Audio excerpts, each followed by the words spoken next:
जय सिया राम दोस्तों। इस वीडियो में हम बात करेंगे लक्ष्मी डेंटल आईपीओ के लिस्टिंग डे की स्ट्रेटेजी के बारे में। तो मंडे यानी कि 20 जनवरी के दिन ये आईपीओ हमारा मार्केट में लिस्ट होने जा रहा है। इस आईपीओ की लिस्टिंग किस प्राइस के ऊपर हो सकती है, जिनको इस आईपीओ में अलॉटमेंट मिली है उनको लिस्टिंग वाले दिन क्या करना चाहिए, इस आईपीओ को लॉन्ग टर्म के लिए होल्ड करना चाहिए या फिर लिस्टिंग वाले दिन ही इसमें अपना प्रॉफिट बुक कर लेना चाहिए, और इसका लेटेस्ट ग्रे मार्केट प्रीमियम क्या चल रहा है, ये सारी ही बातें मैं इस वीडियो में कवर करूँगा। तो लास्ट तक वीडियो को जरूर देखिएगा।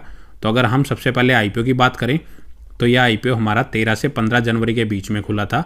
407 से 428 रुपये पर शेयर इसका प्राइस बैंड रखा गया था, और एक लॉट में कंपनी 33 शेयर यहाँ पे ऑफर कर रही थी। और company total issue size 700 crore का लेके आई थी, जिसमें 138 करोड़ फ्रेश इशू के जरिए 560 करोड़ रुपए यहाँ ऑफर फॉर सेल के जरिए मार्केट से पैसा रेज कर रही थी। और 16 जनवरी के दिन इसके अलॉटमेंट का स्टेटस आ चुका है। और इस आईपीओ में अगर हम टोटल सब्सक्रिप्शन की बात करें तो यह आईपीओ लगभग 114 गुना सब्सक्राइब हुआ था। रिटेल कैटेगरी में 75 गुना, एनआई कैटेगरी में लगभग 150 गुना और क्यूआई कैटेगरी में 110 गुना यह आईपीओ सब्सक्राइब हुआ था। काफ़ी अच्छा रिस्पॉन्स इसको देखने को मिला था। इसका अगर आप लेटेस्ट ग्रे मार्केट प्रीमियम देखेंगे तो 108 रुपये के आसपास चलता हुआ नजर आ रहा है, जो कि लगभग 25% के आसपास फिलहाल आ चुका है। पिछले कुछ दिनों में इसके ग्रे मार्केट प्रीमियम में काफ़ी गिरावट आ चुकी है।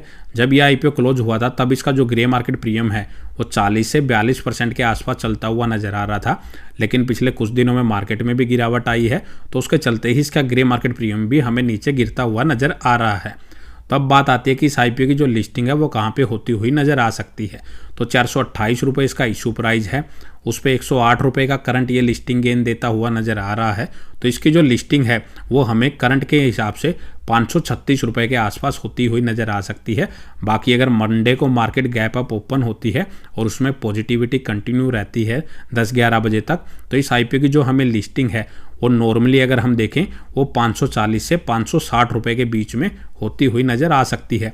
तो अप्रोक्स अगर हम देखें तो 30 से 35% का लिस्टिंग गेन आईपीओ हमें लिस्टिंग वाले दिन दे सकता है। तो अगर आप बात करें जिनको इस आईपीओ की जो अलॉटमेंट मिली है वो इसमें क्या करें, तो अगर आपको अलॉटमेंट मिली है और आपने सिर्फ लिस्टिंग गेन के लिए अप्लाई किया है तो लिस्टिंग वाले दिन जितना भी आपको लिस्टिंग गेन मिले 20%, 30% या 40% आप इसमें अपना प्रॉफिट बुक कर सकते हैं। और अगर कोई सोच रहा है कि मैं तो इस आईपीओ को लॉन्ग टर्म के लिए होल्ड करूंगा, तो लॉन्ग टर्म के लिए अगर कंपनी के मेनली बिजनेस की बात करें तो कंपनी ये डेंटल प्रोडक्ट ये बनाती हुई नज़र आ रही है, जिसमें mainly company crown and bridges बनाने का काम करती है। साथ ही जो दांतों के अलाइनमेंट के लिए मशीनों की रिक्वायरमेंट होती है वो भी ये कंपनी बनाती है। और कंपनी का पिछले 3 साल का अगर रिवेन्यू देखें तो काफ़ी तेज़ी से ग्रोथ करती हुई नज़र आ रही है।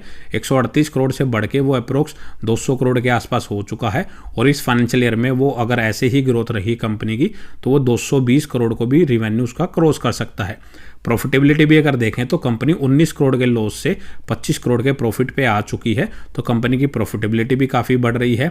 हालांकि 41 करोड़ का उसके ऊपर कर्जा देखने को मिल रहा है, लेकिन उसका डेब्ट टू इक्विटी रेशियो अप्रोक्स 1 के आसपास ही नज़र आ रहा है, तो 1 से नीचे ही है, तो मेनली इतना चिंता का विषय नहीं है।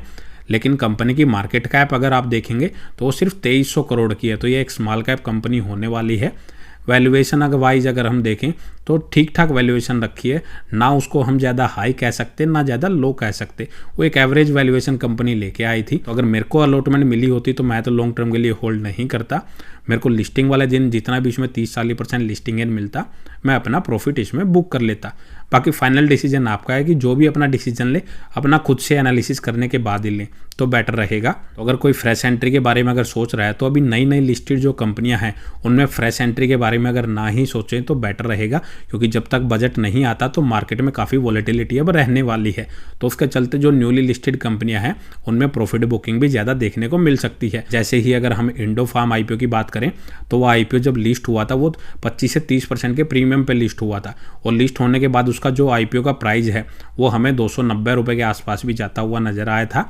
तो जिन्होंने उसमें प्रॉफिट बुक कर लिया वो काफ़ी अच्छी बात थी। अगर किसी ने होल्ड भी किया है, अगर आईपीओ का अगर हम प्राइस देखें 225 रुपये के आसपास आ चुका है, तो अप्रोक्स 4 से 5% का लिस्टिंग गेन ही उसमें बचा है। तो न्यूली लिस्टेड कंपनियों में ये रिस्क काफ़ी रहता है कि अगर आप या तो होल्ड कर रहे हैं तो काफ़ी लॉन्ग टर्म के लिए होल्ड करें, और अगर 1-2 दिन या 1 महीने के लिए होल्ड करने की सोच रहे हैं तो ज़रूरी नहीं है कि उसमें आपको प्रॉफिट बनेगा, उसमें लॉस का सामना भी करना पड़ सकता है। तो उस सिचुएशन में या तो आप अपना लिस्टिंग वाले दिन ही प्रॉफिट बुक कर लें तो बेटर रहेगा, या फिर लंबी पारी के लिए उसमें तैयार रहें। तो इस वीडियो में इतना ही। अगर वीडियो अच्छी लगे तो वीडियो को लाइक करें और चैनल को सब्सक्राइब करना ना भूलें।